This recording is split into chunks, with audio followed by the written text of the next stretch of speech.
Amr Zafar Durrani, president of Re-Energia, a social impact advisory group in Pakistan, has criticized the Western de-risking concept, a false proposition based on zero-sum ideology and confabulation.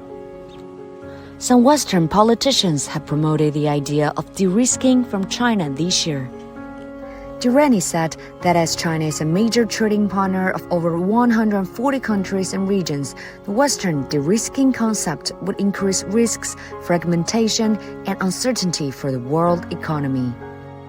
When you look at the number of countries China trades with, China has progressively become the trade partner with pretty much the entire world. And imagine if you were to suddenly ask these countries that you got to decouple from China or you get nowhere. Implications of decoupling, de-risking is a lot of the trade dies, a lot of the developing country trade dies. Eventually you have to understand that China's growing trade with the rest of the world, they will find what they're looking for. I think the real global problem right now is to get out of this warmongering mindset.